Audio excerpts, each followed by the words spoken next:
안녕하세요 여러분, 스트레스 프리 라이프 박정환 박사입니다. 추수감사절이 다 됐습니다. 그래서 오늘은 늘 감사하는 최상의 방법에 대해서 말씀을 드리고자 합니다.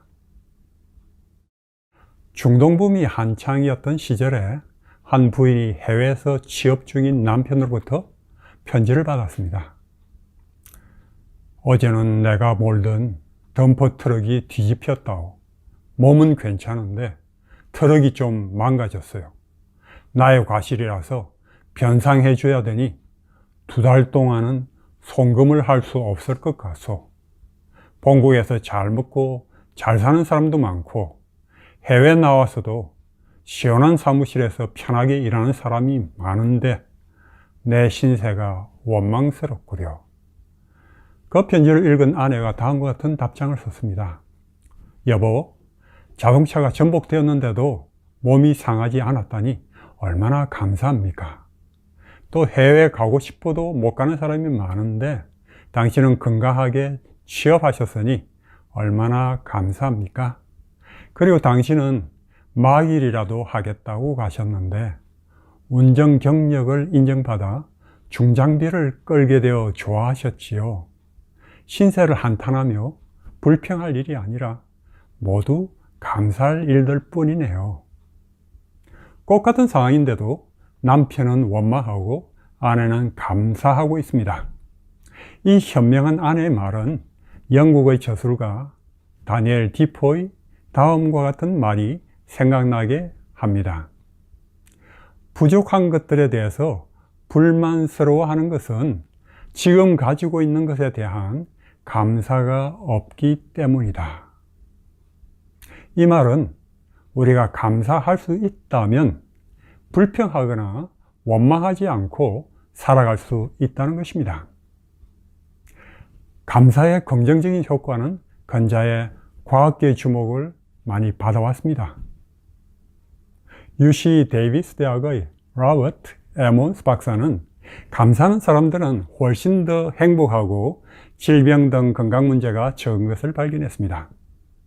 에몬스 교수는 한 그룹은 감사일지를 매일 또는 매주 쓰도록 하고 대저 그룹에서는 아무 사건이나 적도록 했습니다. 한 달이 지난 이후에 큰 차이가 발생했습니다. 감사일지를 쓴 사람 중 4분의 3은 행복지수가 아주 높게 나타났고 수면과 일, 운동 등에서 더 좋은 성과를 낸 것입니다. 그저 감사했을 뿐인데 뇌의 화학 구조와 호르몬이 변하고 신경 전달 물질들이 바뀐 것입니다. 마이애미 대학의 마이클 맥클로프 교수의 연구는 감사를 표하는 것은 자신에게 스스로 먹이는 강력한 감정이며 거의 성리하는 것과 같다는 것을 발견했습니다. 그런 심리학자들은 단순한 감사의 힘을 과소평가해 왔다고 하며 그것은 사람들을 행복하게 합니다. 믿을 수 없는 느낌이죠 라고 했습니다. 사람들이 매일 혹은 매주 감사하는 것을 기록하는 감사일지는 정규적인 심리상담 치료 도구가 되어 가고 있습니다. 저는 감사에 대해서 생각할 때 흔히 기억나는 사건이 있습니다. 딸아이가 3살이었을 때 함께 집 앞에서 놀던 옆집 애와 함께 갑자기 사라져서 여러 시간 동안 동네 사람들과 함께 찾아다닌 적이 있었습니다. 얼마 전에 유괴범이 나타났다는 이야기도 들렸습니다. 제가 자전거를 타고 멀리 철길까지 갔다가 못 찾고 돌아오면서 저는 다시 기도로 하나님께 딸을 부탁했습니다.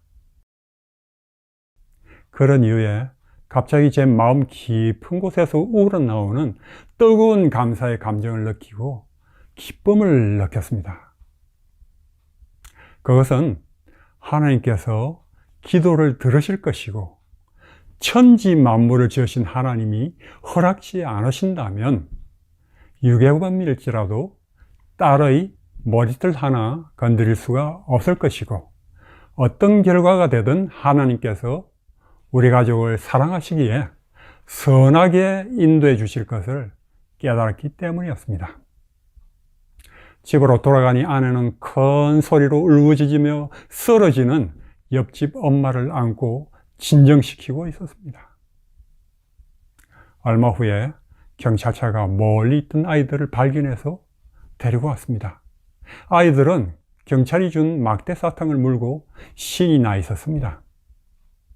아내와 제가 가졌던 그러한 경험은 창조주 하나님을 믿고 바라보는 것은 위기 가운데서 세상 어떤 다른 것이 줄 수 없는 평안을 우리에게 주고 어떤 상황에서든 감사할 수 있음을 깨닫게 해주었습니다.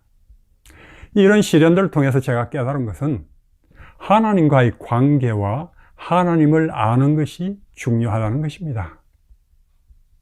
저는 과거의 여러 시련들을 돌아보면서 그러한 시련들로 인해서 감사하게 되었습니다. 많은 고난이 더 하나님께 가까이 가게 하고 알게 되는 기회가 되었고, 하나님의 그 큰 사랑과 기이한 능력과 놀라운 돌보심을 체험할 기회가 되었던 것입니다. 즉 하나님을 더 알게 되고 연단되어서 시련이 오더라도 낙담하지 않고 담대하고 어떤 어려운 가운데서도 마음의 평안을 얻고 감사하는 법을 배우게 된 것입니다. 그 모든 것은 문제로부터 눈을 돌려서 하나님을 바라봄으로 이루어진다는 것입니다. 얼마나 간단합니까? 시련 가운데서 무엇을 보는가가 중요한 것입니다. 이제는 시련이 다가오면 하나님께서 무슨 다른 좋은 것을 주시려고 이런 시련을 허락하시는 것일까 생각하게 되고 그것을 찾고 구하게 됩니다. 그러면 우리가 어떻게 범사에 감사라고 하는 성경 말씀처럼 할 수 있을까요? 그 방법은 범사에 감사라는 말씀대로 무슨 일이 일어나더라도 감사하기로 결심하고 따르는 것입니다. 너는 범사에 그를 인정하라. 그리하면 내 길을 지도하시리라 하는 잠언 3장 6절 말씀처럼 좋은 일이든 나쁜 일이든 하나님의 손길로 인정하고 감사하는 것입니다. 즉 시련 가운데서도 좋은 것을 보기로 선택하고 좋은 방향으로 해석하는 것입니다. 좋은 것을 보고자 하는 이에게는 좋은 것이 보입니다. 그렇게 하면 우리 길을 지도하신다고 하십니다. 시편 50편 23절은 감사로 제사를 드리는 자가 나를 영화롭게 하나니 그 행위를 옳게 하는 자에게 내가 하나님의 구원을 보이리라고 합니다. 어떤 상황에서도 우리가 감사를 드린다면 그것은 하나님께 영광을 돌리는 일이 되며 그런 사람을 하나님은 구원하신다 하셨습니다.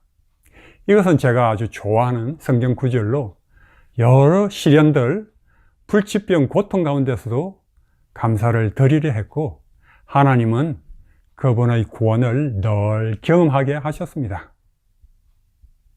이제 마지막으로 18세기 영국 목회자 윌리엄 로의 다음 말을 엄미해 보시기 바랍니다.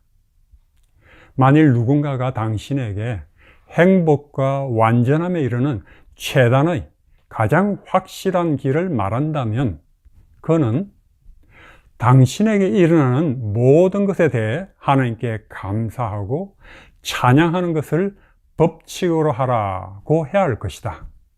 왜냐하면 당신에게 일어나는 재앙으로 보이는 무슨 일이든지 만일 당신이 그에 대하여 하나님께 감사하고 찬양한다면 그것은 축복으로 변할 것이 확실하기 때문이다.